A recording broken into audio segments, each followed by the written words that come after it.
qui du pied droit ouvre les portes du paradis.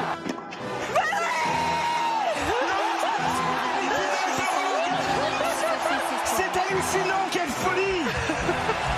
Elle en tombe à terre et nous on n'est pas loin d'en tomber à terre aussi, Mathieu. C'est dingue. Mais Johan Zarco, c'est lui qui va le faire. C'est lui. Il est sorti du dernier virage et il s'impose au Grand Prix de France 2025. Johan Zarco, merci. Merci, bravo. Cette fille est immense. Pauline Ferrand-Prévot à 400 mètres. Elle savoure. Moment historique. Pauline Ferrand-Prévot remporte le Tour de France 36 ans après Gianni Longo. Alors Laurent, elle est pas belle la vie. Tout de suite, le Campus Sport Club, 23h minuit, sur Radio Campus Lille.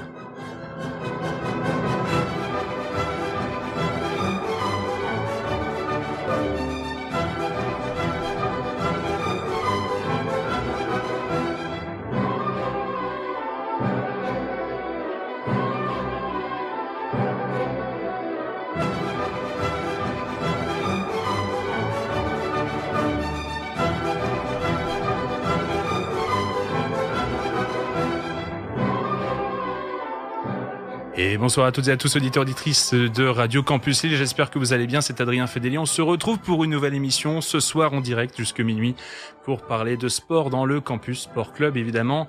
Une émission riche qui va revenir sur l'actualité du moment avec, bien sûr, plein de petits chroniqueurs pour faire plein de petites chroniques tout simplement. En fait, j'avais pas beaucoup. Mon vocabulaire est très très pauvre ce soir. Je vous l'annonce d'ores et déjà. Je suis fatigué avec. À ma gauche, alors lui, c'est carrément, il a dormi ici depuis la semaine dernière. Je pense que je vais pouvoir. Ouais, non, mais c'est ça. Je pense que ça va être toi mon invité bientôt. Ça va être. On va inverser les rôles. Je vais être mon chroniqueur, je vais être ton présentateur. Un jour, attention, je te prends au mot. Je te veux bien. C'est le dernier rôle qu'il te reste à faire, c'est la régie ou et animation. Donc voilà, Théo, comment tu vas? Bonsoir à tout le monde. Ça va très très bien. Écoute, très heureux. Il fait très beau en ce moment à Lille. C'est un pur bonheur. C'est juste un pur bonheur. Tu étais ravi de la météo tout à l'heure. Ouais, j'étais quasiment en t-shirt toute la journée. Ça fait longtemps que j'avais pas fait ça. Pas trop de détails quand même sur ta vie privée, s'il te plaît. Théo, à tes côtés, Malo qui est avec toi, qui suit attentivement le résultat du Barça. Comment ça va, Malo? Ça va très très bien. Franchement, content d'être de retour dans l'émission. Voilà, vas-y, lâche-le maintenant, le score du Barça. Bah c'est bon, ça a fini là. Et donc, ça se termine.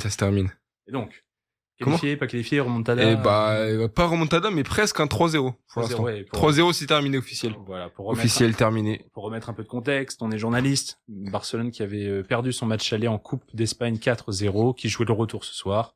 Pas de remontada donc, mais 3-0, c'est ça. Un cheveu. Ça aurait été très beau. Et on finit quand même ce tour de table. Il n'y a pas que vous deux dans la vie. Aubin et Thibaut aussi pour compléter le quatuor du soir. Comment vous allez-vous? Bah moi ça va super. J'ai passé des bonnes vacances là, c'est le retour. Ouais, t'as des vacances toi. C'est le retour après le campus. Il est bien. Franchement on est pas mal. On a profité du soleil, non franchement on est un peu bronzé. Ouais. Je suis pas parti au ski. J'ai essayé de faire des compliments, ça ne marche pas. Dommage. Et Thibaut, nous on n'est pas allé au ski. Non, on n'est pas allé au ski. Non, mais très content de revenir sur le plateau et puis on va continuer à faire les chroniques et il y aura une très belle émission là qui s'est préparée tout au long de la semaine. Et ouais, une belle émission qui s'annonce avec, comme j'ai dit, celui qui a roupillé dans un coin du studio puisqu'il était là la semaine passée. Hein, pour info, il a même rencontré ma famille, donc c'est dire, c'est bon là. J'ai dit, il te manque plus qu'un rôle parce que sinon.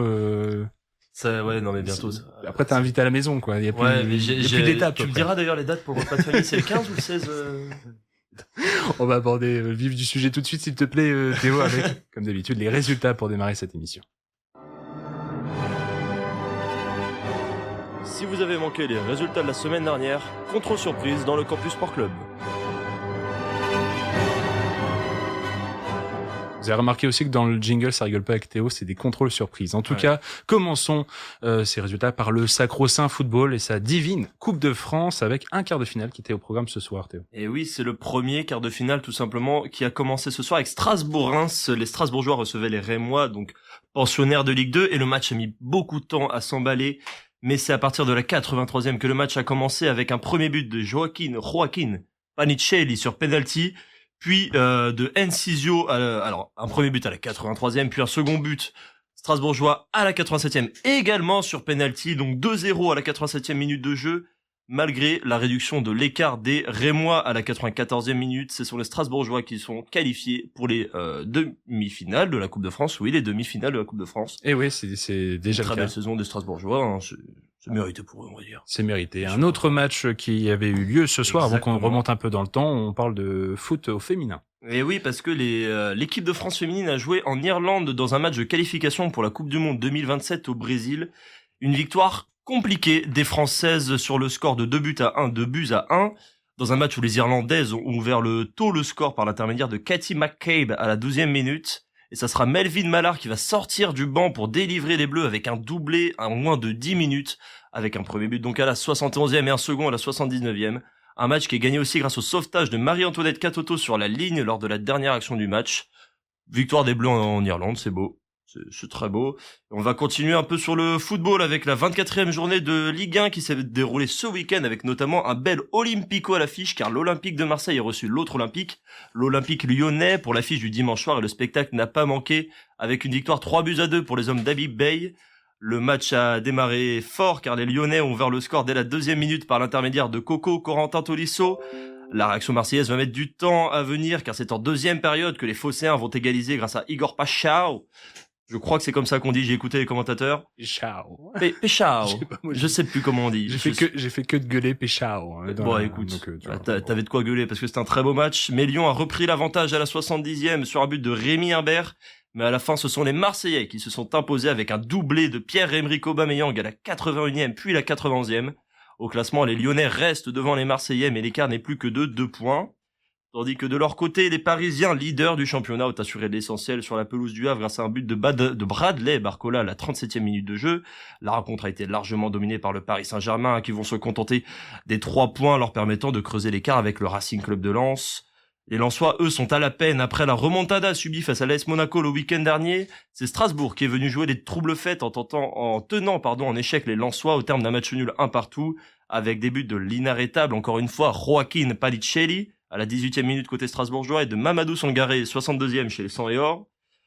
Les 100 et or restent 2e à 4 points des Parisiens. Et côté lillois, c'est sur la plus petite démarche que les Dogs se sont imposés face au FC Nantes à but à 0 après leur victoire jeudi dernier face à l'Étoile Rouge de Belgrade dans un match qui s'est poursuivi jusqu'aux prolongations. 2 matchs différents, mais un même buteur. Le sauveur se prénomme Nathan Ngoy. Il va venir délivrer les Lillois face à Nantes à la 93e minute de jeu, permettant à Lille de s'accrocher à leur 5e place qualificative pour la Ligue Europa. Les Nantais, eux, continuent de leur chemin de croix finalement et se occupent désormais à la 17e place du classement, à 1 point d'Auxerre 16e et barragiste, et à 4 points de Nice, première non relégable. Quelle performance de ce week-end de Ligue 1 vous avez noté, fervent supporter aussi, ou pas hein, d'ailleurs. Moi, je pense que c'est le magnifique match du LOSC qui a retenu l'attention. J'entends rien.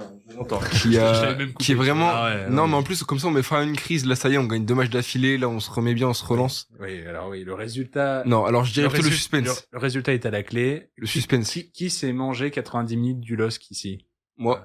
Oui, au stade. Vous? Non. Ah, j'ai pas regardé. Eh ben, vous avez passé. J'ai une mention au stade en plus, hein, donc j'ai perdu de l'argent. J'ai beau être amoureux du FC Nantes, j'avais pas envie de m'infliger ce sacrifice de regarder le FC Nantes jouer cette saison. Je pense que c'est. Ouais, j'ai l'impression que au-delà de mes forces. C'est bien, oui. Ouais, j'ai l'impression que personne n'a envie de regarder finalement. Le LOSC non plus. Même les supporters. Personne. Et Lille, hein. Ouais. Lille, c'était pauvre. Hein. C'était. Alors une purge sans nom, mais on prend les 3 points. Oui, voilà.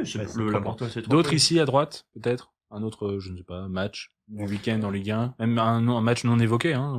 Bah moi j'avais regardé pour le coup Lorient-Auxerre qui était un beau match quand même, il y avait 2-2. Bon, tous ces joueurs en première mi-temps, mais bon. Oui. Ouais, c'était un très joli match quand même à Première suivre. période explosive et un peu plus serrée en seconde. Tout à fait. Et voilà, on notera aussi ce très beau Strasbourg-Lens aussi. Oui. Par contre, dans le jeu, tout l'inverse de Lille-Nantes, dans le jeu produit par les deux équipes, serré, mais c'était un vrai beau match à regarder et on aurait aimé plus de buts. Autant que Lorient-Auxerre, pardon. Je pense qu'on aurait apprécié. Allez, on glisse maintenant sur l'Ovalie et un mot de top 14, Théo. Et oui, parce que le tournoi des 6 nations était en pause ce week-end, mais le championnat a lui continué avec de belles affiches, notamment avec un très beau Pau Union Bordeaux-Bègles. Les Palois, très en forme cette saison, ont reçu les champions d'Europe en titre et cela n'a pas manqué avec une très belle victoire de la section face aux Bordelais, dans un match qui a basculé à la 60e minute en faveur des joueurs à domicile. L'UBB, privé de nombreux internationaux comme Louis Bielbiarré, ont été écrasés par les Palois mais sont toujours à la 5e place du championnat. Les hommes en vert restent eux 2e au classement et sont toujours invaincus à domicile cette saison. Les Toulousains, premiers du classement, ont eux dominé Montauban, lanterne rouge du championnat, sur le score de 68-13 et sont toujours en tête avec 12 points d'avance sur leur dauphin.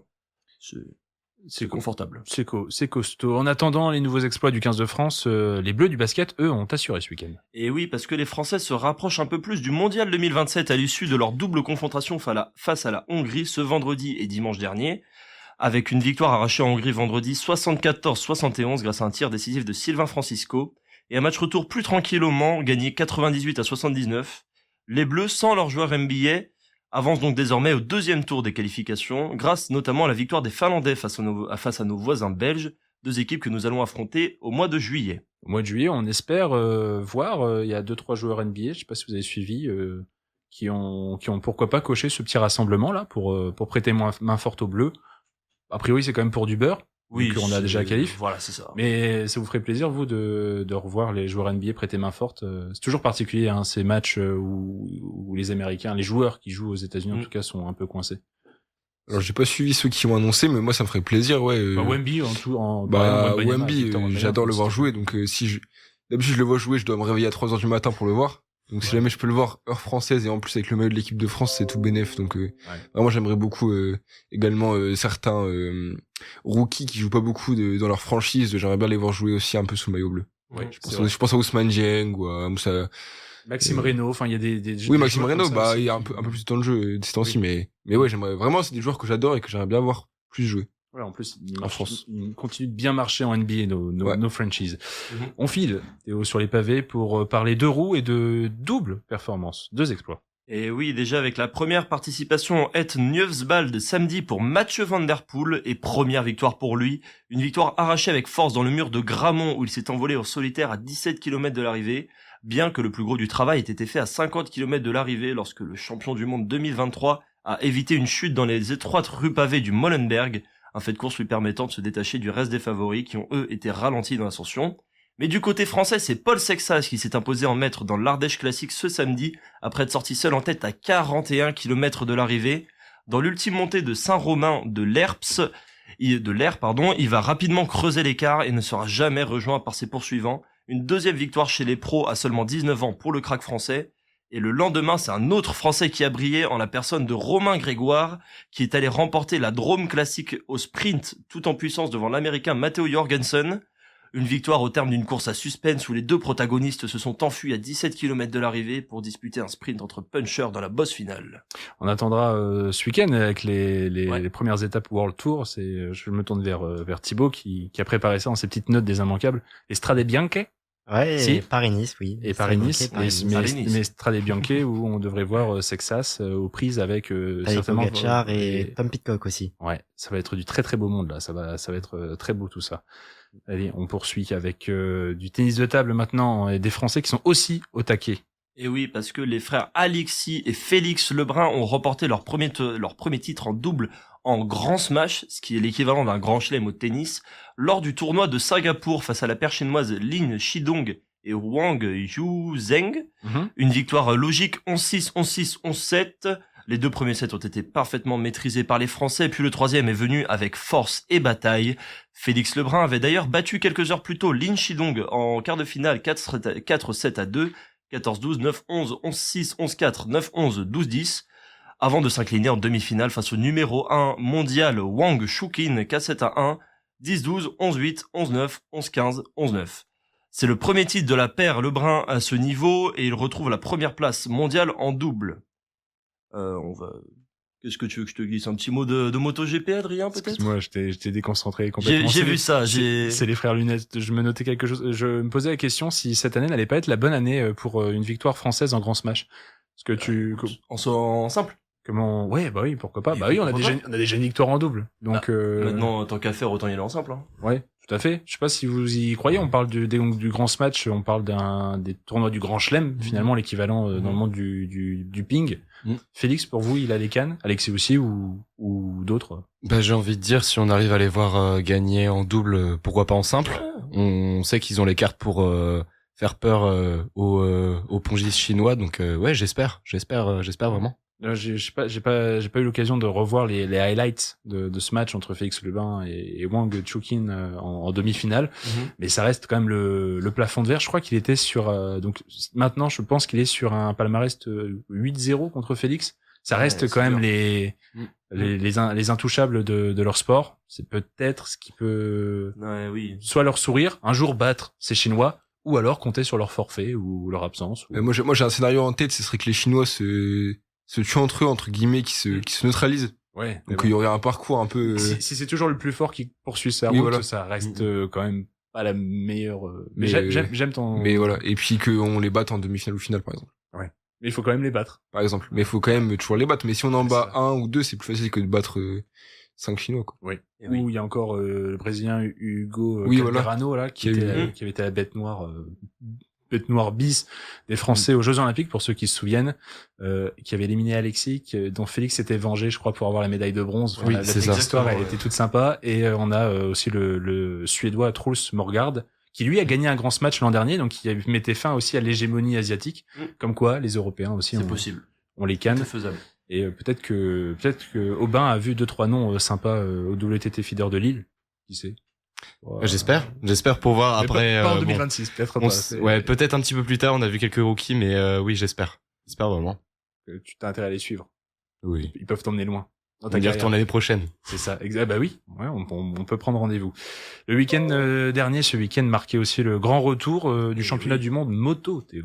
Exactement, la saison de MotoGP a repris ce samedi en Thaïlande et c'est Marco Bezzecchi, vu comment je l'ai prononcé, ça fait pas très italien, mais il est italien. J'aurais dit Bezzecchi, mais... Ouais, je suppose aussi. Et il a survolé le Grand Prix pour s'imposer avec près de 6 secondes d'avance sur Pedro Acosta et Raúl Fernandez. Les Français, eux, ont terminé la course en dehors du top 10. Johan Zarco a fini 11e, Fabio Quartararo 14e. Le Grand Prix a été également marqué par la crevaison du champion du monde en titre Marc Marquez, qui finira donc sa course dans les stands après son abandon au 20e tour. Le premier leader du championnat est Pedro Acosta, fort notamment de sa victoire au sprint le samedi. Et oui, on rappelle toujours ce double format en MotoGP, course sprint le samedi, Grand Prix le dimanche. On a des points à les gagner en sprint. Et donc lui, au cumul, pour l'instant, même si Bezzecchi a gagné le Grand Prix. Pour l'instant, il est premier. Il est premier, il est leader. Voilà. Exactement. Il a la tête. Et on finira par une touche d'Ultra Trail et la performance majuscule là d'un Français dans le froid polaire. Il est complètement fou. Complètement tapé. Ouais. Ah, et c'est Mathieu Blanchard donc qui a gagné en solitaire le 185 j'ai du mal à le dire carrément, le 185 km de la Laplande arctique, une course qui se déroule en Laponie suédoise, seulement 4 jours après avoir abandonné lors de la 3e boucle de la Barclay aux États-Unis, après 37h56 de course, durant laquelle il s'est arrêté seulement 15 minutes. Le Français donc a franchi la ligne d'arrivée en premier ce mardi à minuit 35, 5 heures pile devant son dauphin, le Taïwanais Chen Yen-po. C'est juste un sport de fou, c'est un sport de taré. Ça vous donne envie, vous, d'aller courir là-bas On n'a pas les températures, mais on se doute, Laponie en cette période, ouais, il fait froid, on est sur du négatif, hein, je vous cache pas. Ouais, faut être vraiment timbré pour faire ce sport, je pense. C'est quand même l'ultra trail, parce qu'on parle plus que du trail, on parle d'ultra trail. Oui, voilà, c'est pas du trail, je pense que tout le monde sera d'accord avec ça. Mais ouais, je pense que faut chacun son délire, hein, j'ai envie de dire. Oui, bien sûr. Très peu pour nous. Il en faut pour tout le monde. Il en faut pour tout le monde, hein. Voilà. Mais il y en a qui aiment ça, hein. Sachant que, est-ce que vous connaissiez, je finirai là-dessus, sur la Barclay. Tu parlais de la Barclay. Est-ce que tu connais les règles, c'est celle où il y a pas de musique, rien. Est-ce que c'est cette course-là où il y a pas de musique, pas d'écouteurs, rien du tout? Où tu veux juste, ah non, ça c'est un truc dans un tunnel, je crois. Il y a une course dans un tunnel où tu cours dans le noir, sans rien, et c'est sans borne. Je ne sais pas où traîne Théo, donc je fais beaucoup de courses. Voilà. non, la Barclay, c'est un mec un peu fou qui a inventé ça dans les forêts américaines où il annonce jamais la date, l'heure. Il fume juste une cigarette et c'est le top départ de la course, tu vois. Il se fait appeler Lazare. C'est vraiment le boss, le mec un délire. Et c'est une course où tu dois empiler 160 km en 5 boucles et t'as un temps limité par boucle et t'as 10 000 mètres de dénivelé positif sur chaque boucle. Donc on va récupérer des pages pour compléter. C'est fou. Et ça fait 2 ans que personne n'arrive à la finir sur une quarantaine de candidats à chaque fois. Et en l'occurrence, en 2024, il y a eu 4 ou 5 finishers, dont une femme, la première de l'histoire. Et du coup, il s'est dit bon, trop facile, on va durcir un peu. Oui, d'accord, c'est un petit peu. Il a un peu dessiné, je pense, un autre tracé, ce grand barge. T'annonces pas ta candidature pour la Barclay 2027 aujourd'hui Non, et c'est lui qui va aller chercher les candidats. Et c'est lui qui allait chercher Mathieu Blanchard, je pense, grâce à ses performances sur l'UTMB, l'Ultra Trail Mont Blanc ou sur la Diagonale des Fous, je crois, il avait aussi il a gagné la Diagonale des Fous. Ouais. Je pense que c'est parce que t'as un palmarès, parce que t'as un certain niveau que tu peux prétendre à Barclay. Voilà, c'est quelque chose. Mais c'est un monde de barjots. Ouais, exactement. Voilà, on finira là-dessus. Merci en tout cas Théo pour ce riche tour des résultats. Petite pause musique ce soir dans le CSC, bien sûr la première. On se retrouve dans quelques instants. Je suis resté, vous allez voir, je suis resté dans le milieu du moteur, de ce qui va vite. Je vous propose un son de Yamé et j'ai pas voulu aller vers Bécane que tout le monde connaît. Je vais aller vers un autre son de ses albums qui s'appelle Moto. Petit clin d'œil. Et bien sûr, après, on parlera plus tard dans l'émission avec notamment un débat autour des 4 roues. À très vite. De retour en direct sur Radio Campus Lille 106,6. C'était à l'instant Moto du rappeur et grand musicien, chanteur Yamé. On est de retour en direct pour poursuivre cette émission du Campus Sport Club. On va aborder tout de suite les news, juste après les résultats. Et c'est Malo qui s'y colle ce soir. Un cours sur l'actualité sportive, le CSC est là pour vous rappeler les news de la semaine. Avec Malo, au programme de ces petites news du soir, une première grande information qui concerne un certain Victor Wembanyama. On en a parlé tout à l'heure en début d'émission. J'en parlais en début d'émission. Victor Wembanyama va investir dans le Nanterre Basket Club. La superstar des Spurs de San Antonio était à la une de l'équipe ce matin pour un entretien dans lequel il affirme vouloir aider à développer son club formateur, le Nanterre Basket Club, avec une phrase forte: « Je veux faire grandir Nanterre ». Wemby, qui vise la lune, a le titre NBA avec les Spurs, redescend sur terre pour quelques lignes en parlant de sa volonté d'investir d'abord comme actionnaire minoritaire dans son ancien club, à qui il doit, selon lui, sa carrière NBA, sa formation, etc. Il souhaite à son tour œuvrer pour la jeunesse et aider à développer Nanterre, qu'il qualifie lors de l'interview de perle rare sur le plan relationnel et sportif. On sent vraiment l'amour qu'il a pour son ancien club. Wemby est d'autant plus touché par l'avenir financier de son club que l'une de ses anciennes autres équipes a fait faillite. On parle bien sûr des Mets 92 de Boulogne-Billancourt, qui avaient déposé un bilan financier désastreux en 2024 et qui ont aujourd'hui complètement disparu de la circulation de la planète basket. Donc Victor en sait quelque chose sur la perte financière de ses clubs et n'a sûrement pas envie que le même sort arrive à son club de cœur. Voilà, on va suivre ça de près, mais... Oui. Ça fait grandement plaisir. On pense aussi, j'en profite de rebondir un peu là-dessus, on pense aussi à Tony Parker, qui lui est carrément investi auprès de l'Asvel. Ces Français qui se sont exilés aux États-Unis. Pour vous, c'est important aussi qu'ils gardent de leur empreinte dans le championnat de France, là où ils ont commencé, tous, et surtout que financièrement, ils donnent un coup de main. On pense aussi à la situation plus nordiste, si vous l'avez suivi, de Le Portel, dernier du championnat élite et qui est vraiment dans la mouise profonde. Vous, ça vous dit quoi, ça, ce geste de Victor Wembanyama et même plus globalement de ces Français de NBA qui continuent de parler de leur basket français? C'est très intéressant pour le championnat, ça permet de le développer puisque finalement, souvent les investisseurs étrangers vont dire il y a un joueur de NBA qui a investi dans ce club, donc on va commencer à le suivre, on peut le sponsoriser. Après, il y a quand même une notion que je pense qu'il va aussi beaucoup à long terme, où il se dit qu'après sa carrière NBA, je pense qu'il a encore au moins 15 ans devant lui. Tu mets la charrue avant les bœufs, là, tu le mets déjà. Oui, c'est ça. C'est ça, mais je pense qu'il y a quand même une notion que plus tard, il voudrait peut-être rester dans le monde du basket et revenir en France.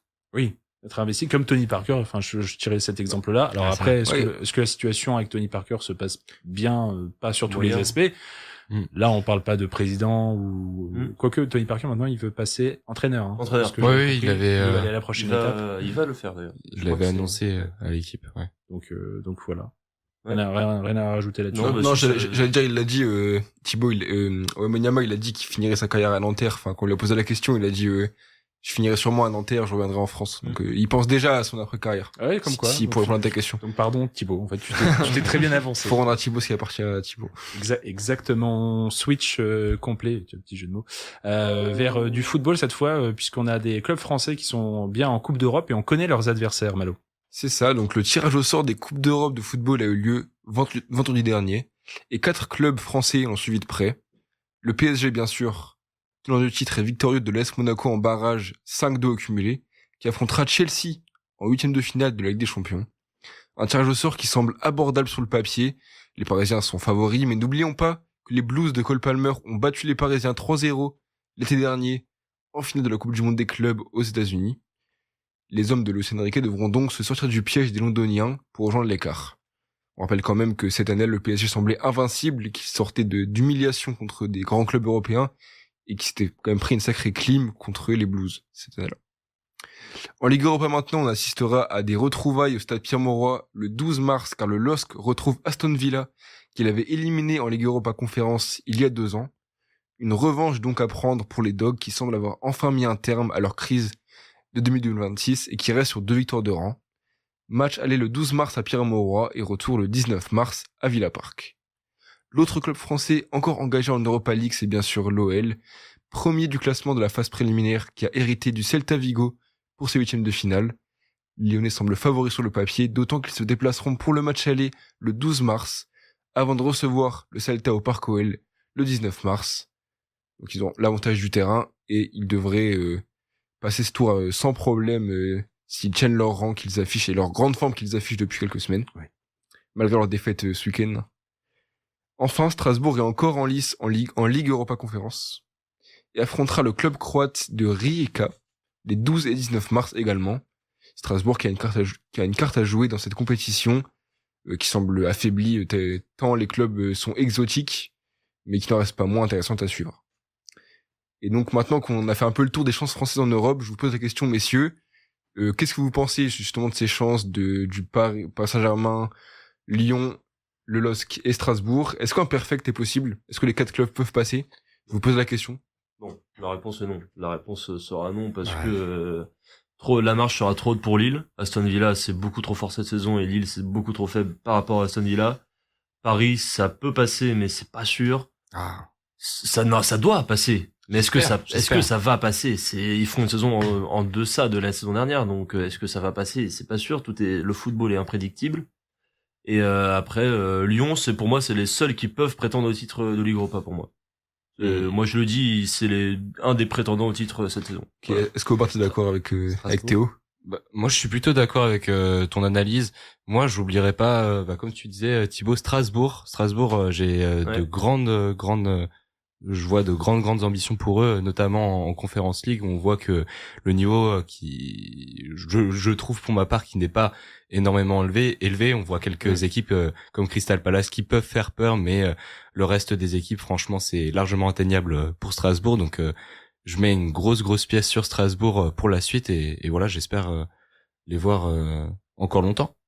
Strasbourg qui a battu Crystal Palace en phase de ligue en plus, donc en termes de hiérarchie, on c'est encore plus légitime de dire que Strasbourg est favori à ce titre européen et pourrait succéder au Paris Saint-Germain, à moins qu'en parallèle Paris n'aille au bout.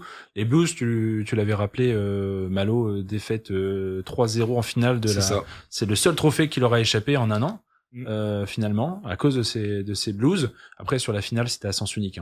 Vraiment, c'était un visage impressionnant. Du PSG un peu méconnaissable. Et derrière, létal, que ce soit Cole Palmer ou c'était Joao Pedro qui était déjà là-bas, ou il me semble qu'il faisait déjà. Mais je pense que c'était un triplé de Cole Palmer, si mes souvenirs sont bons. 3-0 triplé en plus. Donc voilà, c'est l'homme à viser toujours. Peut-être, même si Chelsea, ça reste compliqué aussi.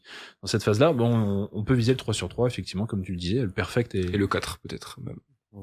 4. Et 4, oui. Et 4 clubs. Et après. Faut être pointilleux, Adrien. Ouais, non, mais Lille, ça compte pas, hein. Ouais, d'accord. Non, Lille, ça va être super. Non, c'est plus compliqué. Et comme tu l'as dit, par rapport à Lyon, ils n'ont pas l'avantage du terrain. Paris ne l'a pas aussi, d'ailleurs. Oui. Donc Strasbourg et Lyon. On y croit. Ouais. Allez, on poursuit. On a parlé déjà des clubs français en Europe. On va parler maintenant d'un club qui a fait beaucoup parler ces derniers temps, toujours en football, Malo. C'est ça, on va parler de l'Olympique de Marseille, qui a fait parler avec du bon, du moins bon ces dernières semaines.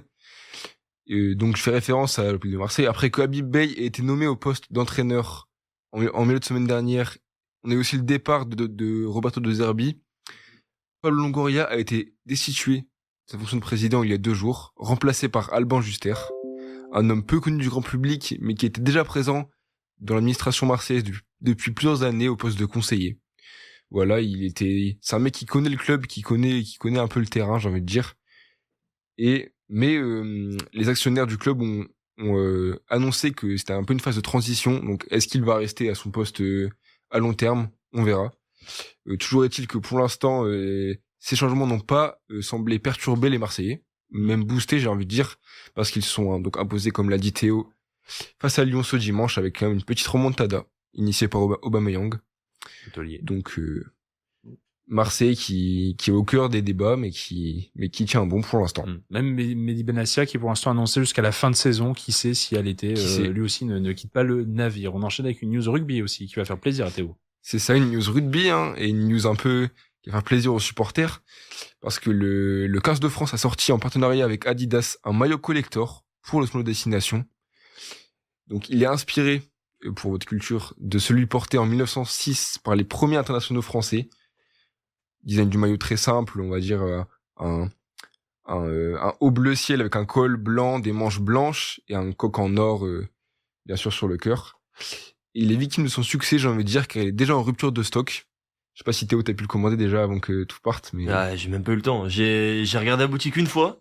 Le lendemain, j'ai regardé la boutique, j'ai vu il y avait plus, j'étais dégoûté. J'étais en mode, non, mais moi, je veux l'acheter, là, Dégoûté. il se vend comme des petits pains. Et je pense qu'il y aura bientôt une nouvelle vague. J'espère. Ils ont intérêt, en tout cas. Et les Bleus qui vont, bien sûr, le porter pour leurs 2 derniers matchs du tournoi contre l'Écosse ce samedi et l'Angleterre dans 15 jours. Super. Et on finira avec une note un peu moins positive puisque ça tourne autour du conflit au Moyen-Orient. Oui, c'est difficile de ne pas évoquer ce conflit ces derniers jours, car la situation géopolitique impacte tout le monde, y compris les sportifs. Et on a eu ces derniers jours une série de justement sportifs bloqués et impactés par le conflit armé, on rappelle, entre l'Iran, Israël et les USA principalement. Après avoir été sacrés pour la première fois de leur carrière en double dans un grand chelem, les frères Lebrun dont on parlait tout à l'heure ont été bloqués à Singapour. Eux qui doivent poursuivre leur tournée avec leur club de Montpellier sont pour l'instant bloqués. On va suivre ça de près, mais ils font, on va dire, ils payent les frais de l'organisation des aéroports. On a également Medvedev et Roublev et ainsi qu'un petit groupe de tennisman qui sont bloqués à Dubaï, comme les influenceurs français qu'on a pu entendre ces derniers jours. Ils sont bloqués à Dubaï et doivent jouer l'Indian Wells dans quelques jours, mais sont pour l'instant sans solution. Donc toujours affaire à suivre. On a également pas mal de joueurs de foot qui sont ressortissants des pays européens et qui sont bloqués au Moyen-Orient. Donc on voit quand même que personne n'est épargné par la situation et on ne peut que souhaiter que les choses s'apaisent dans les prochains jours. Ça ne dépend pas de nous, mais bon. Voilà, on rappelle quand même cette actualité un peu triste. Exactement, et que le sport aussi est impacté par le reste. Merci Malo pour ce tour des news, messieurs. Il est temps de prendre quelques minutes pour qu'on continue tous ensemble de discuter avec ce qui est la section, le moment débat du soir. Je vous ai suggéré plusieurs idées. Vous avez retenu un sujet qui va faire beaucoup parler à partir de ce week-end, nous allons causer un peu de Formule 1. Vous le savez peut-être, la saison 2026 est inaugurée ce week-end en Australie. Ça marque l'un des plus gros tournants de l'histoire du sport automobile, de par sa nouvelle réglementation évidemment, mais surtout il y a aussi beaucoup d'inconnus autour des changements opérés et en ce qui concerne les nouvelles voitures et leur nouveau fonctionnement. On est sur à la fois le retour d'une 11e écurie, une nouvelle réglementation moteur et aérodynamique, on a un changement de taille des voitures, on a beaucoup de choses qui ont bougé. Et nous, la question qu'on se posait, c'est finalement, au vu de ce bouleversement opéré à l'hiver, est-ce que pour vous, on doit s'attendre à une saison un peu bordélique, faut dire les termes, ou est-ce qu'on va avoir une saison justement riche en rebondissements et haletante sur quel pied danser pour l'instant, selon vous, quelles sont vos attentes aussi, un peu à titre plus personnel? Alors déjà, je pense qu'on est à peu près tous d'accord que ce sera une saison un peu bordélique. Allez. Parce que des nouvelles technologies, ça entraîne toujours des problèmes. On l'avait bien vu en 2014 quand il y a eu l'introduction des moteurs hybrides. Surtout qu'en plus, il y en a qui sont en grande difficulté. Il y a Honda et Aston Martin qui sont même pas à la limite, au minimum réglementaire, notamment pour la partie électrique. Donc déjà, je pense que ça va être un joli drama qui va animer la saison.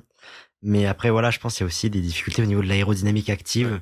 Je pense que c'est un petit peu mal expliqué, je trouve. On sait pas trop. On comprend pas grand-chose au nouveau règlement. Moi, j'ai rien compris. On va essayer aussi, nous, là, d'être dans les propos, d'essayer d'être tout public. On va essayer de faire en sorte que les gens aient un peu... On va essayer de... Aérodynamique active...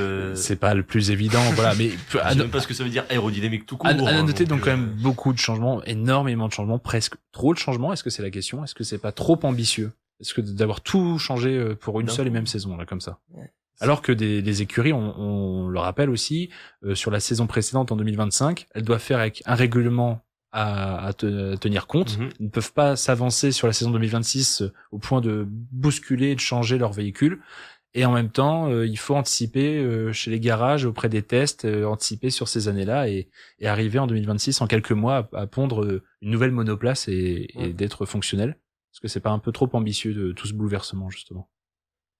Bah, c'est un petit peu particulier parce que je sais pas dans quel côté me mettre. À la fois je suis hype parce que je me dis tiens, il y aura des nouvelles réglementations, des nouvelles mises en œuvre, on va voir comment ça fonctionne, peut-être qu'il y aura des bouleversements, ça va être du nouveau spectacle, je pense que ça peut être intéressant. Après justement tous ces bouleversements, ça peut être aussi avoir un côté néfaste. On sait que certaines écuries ont du mal à se mettre dans les clous par rapport à tous ces changements, et je pense que ça peut être à la fois être avantageux mais aussi très désavantageux pour certaines écuries qui ont des petites difficultés. Et qui dit réglementation dit nouvelles règles, dit aussi point gris, point noir, des choses à peut-être pas assez affiner. Et donc là, on a aussi déjà eu droit à nos dossiers fin janvier avec des écuries, notamment Mercedes, le moteur Mercedes, qui était avec Red Bull, qui était aussi dans la danse qui avait repris les plans a priori pour essayer de contourner des points de règlement qui n'étaient pas très précis sur des mesures faites à froid que eux leur permettaient de modifier à chaud avec le fonctionnement du véhicule et du moteur. Ça a l'air compliqué dit comme ça, mais j'essaye d'affiner pour être... mais la Formule 1, de toute façon, après, c'est très technique. On ne soupçonne pas à quel point c'est très technique dans les coulisses. Nous, en piste, ce qu'on espère, c'est juste des voitures qui bataillent entre elles. Ouais. L'idée de toutes ces règles, de tous ces changements, c'est aussi de créer plus de compétitivité. On parle de voitures qui peuvent se suivre un peu mieux, avec des dépassements plus fréquents. Donc, c'est un peu ce que tu espères, j'imagine, Aubin. C'est du spectacle, en fait. C'est ce qu'ils essayent de nous promettre, de nous laisser croire. Toutes les nouvelles de technologie sont faites en quelque sorte pour le spectacle. On sait que le spectacle rapporte de l'argent à la F1, et je pense que c'est aussi l'un des objets de ces changements. Et je pense que moi j'avais de moins en moins suivi. Avant, je suivais énormément la F1, on en a discuté avec Thibaut, et je suivais de moins en moins. Et je pense que ces nouvelles réglementations, je pense que je vais suivre les premières courses et voir un petit peu comment ça. Faudra te lever tôt. Ouais, j'allais dire. Faut se lever tôt. 5h du mat dimanche. Ouais, la première course, elle va être rude, mais je pense que. Les replays. Ou les replays. Moi, je suis un abonné MyCanal, je peux te dire que le matin, petit-déj, c'est Grand Prix. Je désactive les notifs pour la nuit, je me réveille, j'ai pas de notifs sur le tel. Tu vois, je me mets en pas dérangé. De 9h, 10h, paf. Petit Grand Prix, et je me régale. Mais moi, je pense que la saison, elle va être, en fait, toutes les équipes ont régressé à un niveau à peu près similaire, mais je pense que le niveau global a régressé, en fait. Je pense que il y a beaucoup d'équipes qui ont trop de mal à s'adapter. Aston Martin ne compte même pas finir le Grand Prix en Australie. J'ai vu ça apparemment, que Aston Martin va faire que 70% du Grand Prix. Ils vont prendre ça pour des essais. Ouais, parce que juste la voiture est pas prête. Et je pense en fait là, il y a eu trop de changements et pas assez de temps pour changer. La saison finit tard, elle reprend tôt. Il y a une pause de 4 mois, même pas. Oui. Alors pour les fans que nous sommes ou qui écoutent, c'est une éternité. 4 mois, mais pour développer une voiture de 1000 chevaux où tous les règlements ont changé, où l'aérodynamique, le moteur a changé, c'est vrai que c'est compliqué. On l'a vu même aux essais les pré-essais à Bahreïn. Beaucoup de gens ont eu cette impression que tout a ralenti. Les voitures sont beaucoup plus lentes, je trouve, et je sais pas à quoi m'attendre. Ça va être un jouet bordel. J'aime bien cette expression, ça va être un jouet bordel. Parce qu'on est dans un sport aussi à préciser où on n'est pas à la course au record des voitures les plus rapides, les plus performantes, de battre des records de circuit. Eux, ce qu'ils veulent surtout, c'est que entre pilotes de différentes écuries et entre différentes monoplaces, il y ait un duel, il y ait des affrontements. On n'est pas sur un outil de performance maximale à atteindre. En tout cas, peut-être surtout pas la première saison. On l'a vu aussi avec les derniers règlements qui étaient appliqués en 2022. Pour ce qui est de l'aérodynamique, au début, on avait le marsouinage, là, où c'était fait rebond au sol. Les images, les premiers mois étaient ils vont pas rouler comme ça pendant 20 Grands Prix. Et ensuite, les années 2023, 2024, Red Bull était bien plus en avance et Verstappen au volant a bien marché, mais on a vu sur la fin que plus on adapte et plus on adopte le règlement, plus on a de compétitivité. Là, ce qu'ils veulent, c'est, à mon avis, resserrer tout d'un coup et que tout le monde sur les 22, j'allais dire les 22 pilotes de la grille soient à peu près au duel là-dessus. Malo, t'avais un mot peut-être. En tout cas, ça promet, j'allais dire, pour cette nouvelle saison. Ça m'a l'air assez certain. C'est vrai que je suis pas le plus grand connaisseur de la F1, mais j'ai l'impression que cette année, il y a pas un nom qui se dégage du lot, quoi. On entend des bribes par-ci par-là, mais j'ai l'impression que ça va être assez disputé cette année. Il y a cette situation avec les moteurs Mercedes Red Bull. Si eux qui ont réussi à trouver des zones d'ombre du règlement et réussi à développer des points pour favoriser leur performance, on se dit que des George Russell, Max Verstappen sont avantagés. Bah oui, ils sont clairement en bonne position. Après, ce qui s'est passé, c'est qu'il y a eu un vote et en fait, la mesure se fera à chaud à partir du 1er juin, il me semble, ou alors à partir de l'été. Ouais. Les mesures seront prises à chaud, donc ça risque du coup de briser finalement l'hégémonie Mercedes qui devra redesigner un moteur, donc c'est très compliqué. Voilà. Mais ils ont plusieurs mois pour d'ici le 1er juin. voilà. Mais un moteur, c'est compliqué, hein. Ouais, c'est pas évident, ouais. Et après, pour revenir à ce que disait Malo, oui, je pense que ça va être une vraie belle saison. Parce que je pense qu'il y aura des belles variations de performance et puis surtout il y a sûrement des nouveaux visages qui vont enfin gagner. Donc il y a Antonelli chez Mercedes, mais il y a aussi Isaac Hadjar, français chez Red Bull. Oui. Donc voilà, je pense que cette année on peut le voir gagner. J'ai noté une petite ligne quand même parce qu'on parle de beaucoup de changements. J'ai dit ce qui ne change pas ou presque. Ce qui ne change pas ou presque. J'ai noté le nombre de grands prix. On aura toujours 24 grands prix comme les années précédentes. Avec ceci 6 courses sprint. Ça bouge pas là-dessus sur le format de compétition, ok. Et le casting est quasiment inchangé. On a quand même les 19 des 20 visages de la fin de saison dernière. On a seulement Yuki Tsunoda qui est parti pour de bon de la maison Red Bull, enfin qui est pilote de développement, je pense qu'il est encore gardé en backup, comme on dit en coulisses, et c'est Arvid Lindblad, un jeune gamin de 18 ans qui va occuper le deuxième paquet de Racing Bulls, donc la deuxième écurie de la maison Red Bull. Et on a Valtteri Bottas et Sergio Perez aussi à 36 balais chacun qui font leur retour avec cette 11e écurie qui fait son apparition, Cadillac. Ouais. On est de retour en 2016 à l'époque où il y avait 11 écuries. Et oui, c'est pas nouveau cette règle-là, faut aussi préciser. Vous, ça vous hype un peu Cadillac, 11 écuries, 22 pilotes sur la grille, ou pour vous c'est juste plus de... Cadillac, ça fait très classe, hein, dit comme ça. On a l'impression que c'est une voiture d'époque, quand tu roules, que les mecs ils vont rouler en noir et blanc, c'est incroyable. C'est déjà de 1, et quand tu roules en Cadillac, tu fais un peu pilote de F1 quand même. Et encore plus quand t'entends Bottas et tout, ça rappelle des souvenirs. Donc ouais, moi j'ai hâte de voir ce que ça peut donner. Franchement, c'est hâte de voir. Tu vois, on parlait de nouveaux prétendants peut-être à la victoire. Moi, j'ai envie de croire Valtteri Bottas. Il a toujours été le second d'Hamilton, mais tu l'enlèves derrière Hamilton. C'est un très très bon pilote pour moi, Valtteri Bottas. Donc, il peut, avec Sergio Perez aussi, qui est pareil, qui était second de Verstappen, mais qui était un très bon pilote quand il était pas en méforme entre guillemets. Ouais. Quand il était supporté par son équipe, quand lui il était en forme psychologiquement, je pense aussi que c'était ça le souci. Mais c'est deux très bons pilotes et je pense qu'ensemble ils vont faire un très bon duo d'expérimentés, mais un très bon duo. On parle d'une nouvelle écurie, qui du coup a un peu peut-être s'est mieux préparée à la nouvelle réglementation, mais aussi une écurie qui marche un peu dans l'inconnu. Donc avoir deux vieux, on va dire expérimentés, c'est aussi un peu se rassurer, je pense. C'était l'esprit, j'imagine. Ils ont plus de 500 grands prix au cumul, eux deux. Je pense qu'ils sont pas mal quand même aussi. J'espère qu'ils vont apporter. J'ai même pas vu jusque quelle année, quelle saison ils avaient signé ces deux briscards. Ouais, ils ont signé longtemps, à mon avis. Pour moi, pour 2 saisons, tu crois, un peu plus. Ouais. Pour moi, ça doit être même presque plus. Hein. Ouais, attends, il faut pas les pousser. Alonso, il a quel âge? Il a 40. Oui, mais Alonso, c'est Alonso. C'était possible. Mais tout est possible. Tu compares. Hamilton, il a quel âge? Pareil. C'est un peu plus jeune, ça va. Mais non, Fernando Alonso qui est encore là. Et oui, pour celles et ceux qui ont peut-être commencé la F1 il y a 25 ans, qui parlait du jeune Alonso, il est encore là, Alonso. Toujours aussi jeune. Ouais, toujours aussi beau gosse, il est là. On n'aura pas, par contre, Brad Pitt, au volant, bien sûr, à préciser. S'il vous plaît, quand même. Voilà. Et puis sinon, pour finir là-dessus, puisque l'heure défile, pas de gros changements, des changements de moteur pour ce qui est de certaines écuries qui ont changé. C'est la fin, aussi, la fin du moteur Renault, qui s'en va, notre moteur français. Alpine, elle, misera donc sur un moteur Mercedes. Du coup, avantage, désavantage, on sait pas, on verra. Et ça peut aussi les embêter, sur ces premiers mois. par rapport à ce qu'on disait des mesures du moteur Mercedes. Ford fait son retour. Eux, par contre, ils vont équiper Red Bull. Et au calendrier, il n'y a pas d'énormes changements. Les courses sprint ont été un peu redispatchées. Et sinon, c'est la fin du Grand Prix d'Émilie-Romagne, qui était le deuxième Grand Prix d'Italie après Monza, et qui est remplacé par le Grand Prix de Madrid, qui fait son apparition pour la première fois de son histoire au championnat du monde F1. Parce que j'ai noté une seule apparition en F1, c'était en 1969, mais c'était une course hors championnat. À l'époque, tu faisais des courses à côté. D'accord. Ouais, pour un extra. Ouais. Tout ça. C'est un match amical de président. Ouais, c'était un peu comme des épreuves de présentation de véhicules faits. Voyez ce que c'est la Formule 1, les nouveaux. Le cirque. C'est ça. Voilà. Un dernier mot à ajouter, messieurs, mesdames.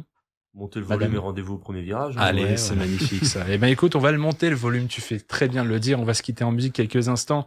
Deuxième pause du soir. Allez, on se fait un petit kiff. Eh ouais, c'est bon. Petit kiff. On est de retour 20 ans en arrière aussi. Un petit son pas du tout connu du film Fast and Furious, Tokyo Drift. Je vous propose qu'on va un peu s'exciter. Voilà, Théo il est déjà chaud et on se retrouve juste après pour la fin de ce Campus Sport Club. Théo qui est toujours en train de s'ambiancer. On est de retour en direct dans le Campus Sport Club. À l'instant, c'était la musique Tokyo Drift du film de Fast and Furious. Ça nous ramène une bonne vingtaine d'années en arrière et certains ici n'étaient pas nés. Je faisais ce constat affligeant. Voilà, je suis vieux. De retour en direct, on va aborder la fin, le temps additionnel de ce Campus Sport Club avec tout de suite un petit portrait, un petit point de la semaine. C'est Aubin qui s'est penché sur une équipe qui a fait beaucoup parler d'elle, encore plus plutôt parler d'elle ces derniers temps. C'est le club norvégien de Bodø Glimt, je dis bien? Oui, c'est ça. Bodø Glimt. Bodø. La ville de Bodø. Bodø Glimt de l'équipe de la ville de Bodø. Oui, c'est ça. Pour ce portrait de la soirée, je souhaite revenir sur une équipe qui a déjoué tous les pronostics en Ligue des Champions en éliminant les dauphins de la dernière édition, le Grand Inter de Milan. Je parle bien donc du FK Bodø Glimt. C'est le nom complet de ce club. Je vous emmène donc à 1950 km au-dessus de l'île pour vous présenter une équipe à la fois surprenante mais aussi très insolite par son histoire. Alors pour remettre en contexte ce qu'est ce club, il faut voir plus large et observer leur ville, Bodø. À l'origine, Bodø, c'est une ville côtière d'un peu plus de 50 000 habitants. Épicentre du nord de la Norvège, Bodø se situe au-dessus du cercle polaire arctique. Ils subissent donc des climats très rudes en hiver et de magnifiques soleils de minuit en été. Je vous recommande d'aller en Norvège. Et la ville vit au rythme de la pêche, mais depuis quelques années, Bodø vibre également au rythme des grandes soirées européennes. Pour faire court et simple, Bodø en Europe, c'est exploit sur exploit finalement. Les Norvégiens ont été auteurs de nombreux coups d'éclat lors de sa première saison en Europe en 2021-2022. Bodø Glimt, gifle l'AS Roma en phase de poule de Conference League 6-1. Un exploit pour un club non issu du Big Five. La saison dernière, les Norvégiens s'inclinent en demi-finale d'Europa League face à Tottenham. Mais alors, la question que vous allez sûrement me demander, comment cette petite ville au budget équivalent à celui du Havre en Ligue 1 a-t-elle pu s'ouvrir les portes de la plus grande compétition européenne? Mais comment cette ville sur le budget du Havre a pu s'ouvrir de la compétition européenne, Aubin? Mais pourquoi finalement? Eh ben, je vais vous faire un petit retour historique. Je pense que tout cela s'impose. Le club est fondé en 1916 par plusieurs jeunes de la ville. Bien que l'équipe se situe en Norvège, les habitants de Bodø n'ont pas pu jouer dans leurs championnats respectifs. Aussi discriminatoires soient-ils, les clubs septentrionaux, c'est-à-dire au-dessus du cercle arctique. Oh, il a du verbe, il a du mot. Septentrionaux. C'est difficile à caser. C'est difficile à caser. Bravo, bien joué. Au Scrabble, c'est pas mal. Ils ont pas pu jouer dans leur championnat pour des raisons logistiques et économiques pendant près d'un demi-siècle, donc près de 50 ans, c'est énorme tout de même. C'est seulement en 1963 que les clubs nord-norvégiens peuvent participer à la Coupe nationale. À cette époque, le club jaune et noir commence à se professionnaliser et cette opportunité inspire une génération dorée dans cette ville. 12 ans plus tard, en 1975, le club remporte pour la première fois de son histoire la Coupe de Norvège. En 1976, ils deviennent la première formation du nord de la Norvège toujours à monter en première division et terminent directement vice-champion en seulement 2 saisons, donc un bel exploit. Correct.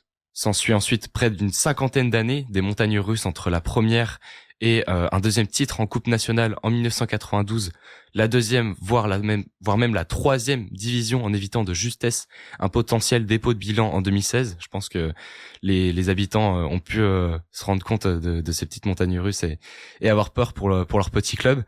Et ce n'est finalement qu'à partir de la saison 2020 que Bodø va graver définitivement leur empreinte dans le championnat norvégien grâce à leur entraîneur actuel Kjetil Knutsen. Bodø Glimt remporte leur premier titre en 2020, suivi d'un autre en 2021, en 2023 et en 2024, grâce à un style de jeu offensif très intense et un collectif uni. Ces titres leur ont permis de s'offrir des places de choix dans les compétitions européennes. Et donc Bodø Glimt aujourd'hui, c'est un club certes européen, mais aussi une histoire de famille qui se perpétue toujours aujourd'hui. Lors du premier sacre en 1975, Bodø Glimt est emmené par l'une de ses stars régionales, le grand Harald Berg. Natif de la ville et premier Berg de la famille à briller dans leur équipe. Lors du deuxième sacre de Bodø en 1992, le titre remporté cette fois par l'un de ses fils, Runar Berg, hasard de l'histoire ou pas. Runar Berg remporte cette coupe et devient lui aussi vice-champion de Norvège comme son père. Il partagera près de 10 ans à la suite de ce titre le terrain avec son frère Orian. Et aujourd'hui, c'est au tour du petit-fils, Patrick Berg, de perpétuer l'héritage familial. Capitaine d'une équipe composée à plus de 75% de Norvégiens, Bodø Glimt garde sa plus grande force dans son collectif, une mentalité préservée par leur centre de formation permettant de garder l'âme norvégienne de l'équipe. En conclusion, autrefois oublié dans les fjords reculés de la Norvège, Bodø jouit donc de ce regain de notoriété. La Norvège tout entière s'est soudainement prise de passion pour ce club ancré dans le paysage et le rythme de vie scandinave. Ils espèrent pouvoir continuer d'écrire l'histoire en éliminant le Sporting Portugal en 16e de finale de Ligue des Champions, tout en gardant les valeurs qui leur sont chères, se faire plaisir et faire plaisir également au peuple, tous unis derrière les couleurs jaune et noir, symbole d'énergie et de détermination. Je dirais même plus, éliminer le Sporting en 8e de finale de Ligue. En 8e. Et ouais. En 8e. Déjà en 8e. Ils sont déjà en 8e de finale. Ils pourraient jouer les quarts de finale, ces petits Glimtois. Glimteux. Glimtoutou. Je ne sais pas. Je ne sais pas comment les appeler. Les habitants de Bodø. Les habitants de Bodø, finalement. C'est déjà pas mal. Merci Aubin. J'essaie de faire de l'humour, c'est pas terrible. Merci Aubin pour ce portrait sur Bodø Glimt. Donc, l'équipe à suivre pour ces 8e de finale de Ligue des Champions. On va pouvoir finir. T'inquiète pas, Thibaut, on va prendre le temps. On va finir avec les immanquables. C'est le coup de sifflet final bientôt du CSC. Tout de suite avec les rendez-vous de la semaine. Votre programme de sport cette semaine avec les immanquables sur Radio Campus. Bon, on a démarré par de la Coupe de France, mais on n'avait qu'un quart de finale au programme ce soir. Il y en a d'autres donc à suivre, Thibaut, et ça commence dès demain. Ah oui, les quarts de finale de Coupe de France suivent donc leur cours jusqu'au choc Lyon-Lens jeudi soir à 21h10, diffusé sur France 2 et Beansport 1. Avant cette rencontre, les deux autres quarts de finale se joueront demain soir. À 20h30, Lorient recevra Nice, tandis qu'à 21h, Marseille accueillera Toulouse. Les matchs seront respectivement diffusés sur Beansport 1, Beansport 2 et Beansport 1. En Ligue 1, la 25e journée commencera par un choc digne de Ligue des Champions entre le Paris Saint-Germain et l'AS Monaco, vendredi à 20h45 sur Ligue 1+. Nos clubs nordistes seront sur les pelouses dimanche, aussi sur Ligue 1+. Lens sera opposé à la Lanterne Rouge Metz à 15h. Rencontre cruciale pour les Lensois pour ne pas perdre le wagon du PSG. Dans le multiplex de 17h45, Lille affrontera Lorient, 10e. Match piège pour nos dogs qui veulent garder un espoir pour la 4e place qualificative pour les barrages de Ligue des Champions. En Ligue 2, Boulogne-sur-Mer 14e reçoit Amiens 16e, match important dans la course au maintien. Il se jouera à 20h vendredi et sera diffusé sur Beansport 4. Dunkerque 7e recevra Reims 3e dans la course au barrage de montée. La rencontre commencera lundi à 20h45 et sera à suivre sur Beansport 1. Allez, détour par la Grande-Bretagne à présent pour causer Ovalie. Oui, en rugby, le tournoi destination se poursuit avec la 4e journée. Le 15 de France se déplace à Édimbourg pour y défier l'Écosse, 2e. Les Bleus y vont avec l'objectif d'être déjà titrés. Si la France s'impose avec le bonus offensif, alors elle remportera le tournoi dès dimanche. Dès dimanche, oui. La rencontre sera diffusée sur TF1 et débutera à 15h10 dimanche. Les autres rencontres du week-end verront l'Irlande recevoir le Pays de Galles à 21h10 vendredi. Rencontre diffusée sur France 2. Samedi à 17h40, l'Italie accueillera l'Angleterre. Match diffusé sur TF1. Et on s'y perd maintenant entre France 2 et TF1. Notez bien les chaînes de télé. L'hiver approche de son terme et les sports d'hiver, eux, n'ont pas dit leur dernier mot. Les Jeux paralympiques se déroulent toute la semaine jusqu'au dimanche 15 mars. 6 disciplines sont au programme, le curling fauteuil, le parabiathlon, le para-hockey sur glace, le para-ski alpin, le para-ski de fond et le para-snowboard. Au total, il y aura 79 épreuves. La délégation française arrive avec une équipe resserrée de 13 athlètes, dont 4 champions paralympiques. On peut noter le retour de 2 médaillés absents à Pékin, Hyacinthe Deleplace en para-ski alpin et Anthony Chalancon en para-ski de fond. La totalité des Jeux paralympiques sont sur Eurosport et France Télévisions. Après les Jeux olympiques de Milan-Cortina en février, la Coupe du monde de biathlon reprend ses droits. Elle fait étape en Finlande à Kontiolahti de jeudi à dimanche. L'individuel femme lancera l'escale finlandaise jeudi à 17h05. Le lendemain, place aux hommes sur le même format à 17h10. Samedi, 2 courses sont au programme, la Mass Start des femmes à 13h40 et le relais homme à 15h40. La journée du dimanche inversera les rôles. On commence par le relais femmes à 13h30 et la journée se conclura par la Mass Start homme à 16h55. La Coupe du monde de biathlon est à suivre en intégralité sur la chaîne L'équipe Eurosport. Et on finira avec un mot, évidemment, de Formule 1, puisqu'on en a fait le débat. C'est le grand retour des monoplaces. Bah oui, enfin, la catégorie reine du sport auto est de retour après 3 mois d'attente. Il faudra se lever tôt pour suivre ce premier Grand Prix d'une nouvelle réglementation révolutionnaire. Comme en 2025, rendez-vous à Melbourne, en Australie, pour lancer la saison. Rendez-vous sur Canal+, samedi à 6h pour les qualifications et 5h dimanche pour le Grand Prix. Prévoyez donc des bons cafés et du sommeil en réserve pour suivre ce premier rendez-vous de l'année. Ouais, ça promet. Aubin, en tout cas, il est chaud. Lui, il voulait se lever. Je suis chaud. Pardon, attends, excuse-moi. Ah, je suis chaud. Parti pour un petit café et puis... Ouais, 2 litres de café, s'il te plaît, voilà. Bon, merci en tout cas, merci Thibaut pour ces immanquables, merci Aubin pour le portrait, Malo pour les news, Théo. Avec plaisir. Pour les résultats, avec plaisir. Avec plaisir. Tu dors ici ce soir de toute façon, Théo, je t'ai préparé ta couchette. Ouais, ça, il est où mon duvet? Je trouve pas. Arrête, les gens vont te croire. Oui. Ouais, ils vont croire que je te maltraite. Voilà. Merci en tout cas à vous 4. Merci à celles et ceux qui nous ont écoutés, jusque en direct ce soir. On a un peu débordé de minutes pétantes, mais au moins on a fini en beauté. Il fallait quand même finir sur la F1. Moi, je vous dis rendez-vous, la semaine prochaine. Oui. Toute logique. Voilà. Et d'ici là, je vous souhaite une bonne nuit. Je vous laisse avec les musiques de la nuit d'ailleurs sur Radio Campus Lille. Et d'ici là, portez-vous bien. Bye bye tout le monde. Au revoir.